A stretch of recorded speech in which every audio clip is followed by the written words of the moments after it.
En las aldeas rurales de Japón circula la historia de una aparición inquietante, una mujer de estatura descomunal conocida como Achishaku-sama. Se dice que su altura alcanza aproximadamente 8 shaku, es decir, unos 2 metros con 40 centímetros.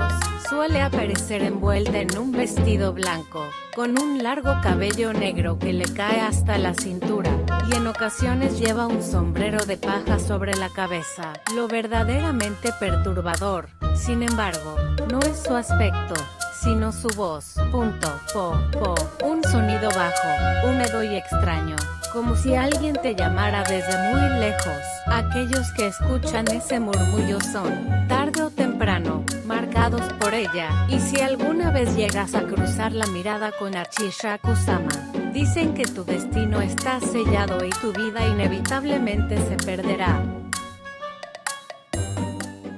Durante las vacaciones de verano, fui a quedarme en el pueblo donde vivían mis abuelos. Aquel lugar estaba rodeado de montañas y, durante el día, el canto de las cigarras llenaba el aire, creando un ambiente tranquilo y apacible. Pero al caer la noche, todo cambiaba. La oscuridad cubría la aldea entera. Apenas había farolas encendidas y, en medio del silencio, lo único que podía oírse era el zumbido de los insectos y el susurro del viento. Esa noche, mientras me sentaba en el jardín para refrescarme, lo escuché. Era una noche de verano sofocante aunque permaneciera quieto. El sudor corría por mi frente y mi cuello. Con un paño me limpiaba la piel húmeda cuando, de repente, un sonido extraño llegó hasta mis oídos. No se parecía a la voz de una persona ni al canto de un ave. Era un sonido grave,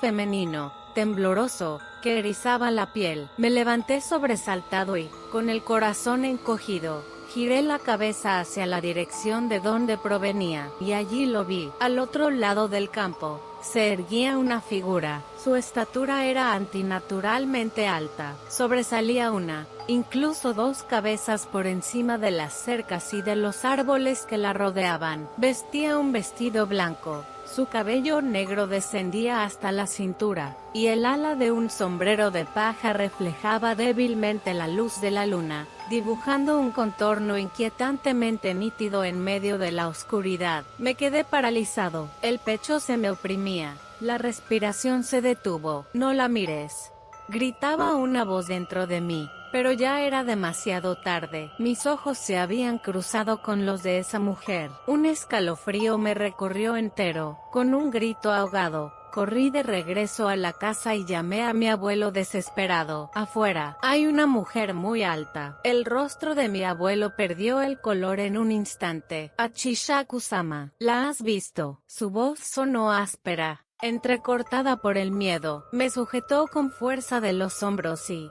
con un temblor en la voz, me advirtió: «Escúchame bien, nunca, bajo ninguna circunstancia, cruces la mirada con ella. Si lo haces, si llegas a mirarla a los ojos, te quitará la vida».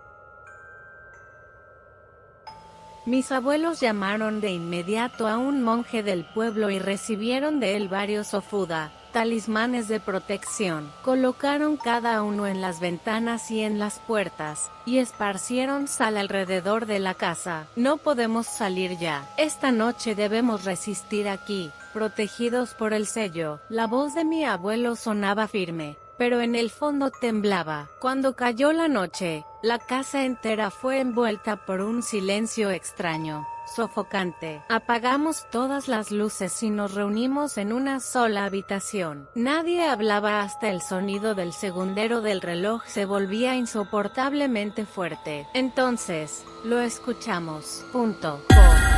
Esta vez, justo afuera de la ventana. Toc, toc. Unos golpecitos suaves contra el cristal hicieron que el aire se congelara.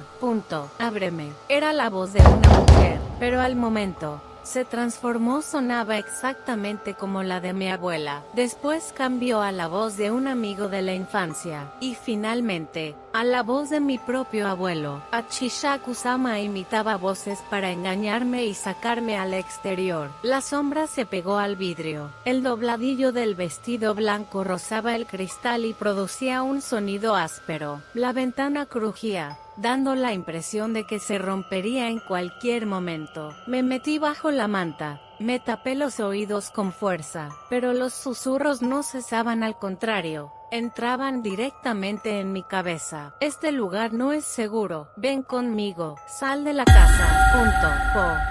Mientras más avanzaba la noche, más intensas y más cercanas se volvían las voces. Las lágrimas me corrían por las mejillas. Resiste, mientras estén los talismanes, no podrá entrar. La voz grave de mi abuelo retumbó en la oscuridad como una espada que cortaba el aire, y aún así, los golpes contra la ventana continuaron una y otra vez. Perdí la noción del tiempo, pero al final, cuando el canto de los gallos anunció el amanecer, y la luz del día comenzó a filtrarse, los susurros desaparecieron de repente. Los talismanes pegados en las ventanas se habían ennegrecido por completo, como si se hubieran quemado. Los hombros de mi abuelo subían y bajaban, exhaustos. Lo logramos. Apenas. Habiendo resistido la noche, nos levantamos temprano para preparar la partida. Pusimos talismanes también en las ventanas del coche, y en el asiento trasero colocamos montones de sal y cuentas de oración. Mi abuelo, al volante, se giró varias veces hacia mí y repitió como una plegaria: no mires atrás, pase lo que pase, no la mires a los ojos. El camino que salía del pueblo era estrecho, bordeado a ambos lados por un bosque espeso y oscuro. Cada piedra que golpeaban las ruedas sonaba demasiado fuerte, como si el silencio amplificara cada ruido. Mi respiración se volvió agitada, y el latido de mi corazón retumbaba en mis oídos. Entonces, volvió. Al principio lejano, como un eco, pero poco a poco, más claro, más cerca. Con miedo, miré el espejo retrovisor, y allí estaba, una mujer altísima, caminando al lado del coche a la misma velocidad que nosotros. El vestido blanco ondeaba con el viento. No podía distinguir su expresión. ¿Reía? ¿Estaba seria? Su rostro se perdía en la sombra, pero lo supe, sin duda me estaba mirando a mí. No la mires. El grito de mi abuelo me sacudió, y bajé la cabeza de golpe. Pero era inútil, mis ojos querían volver a verla. Por la ventana lateral, una sombra blanca pasaba rozando. Aunque íbamos a gran velocidad, ella seguía allí, pegada a nosotros. El aire me faltaba, el mundo giraba.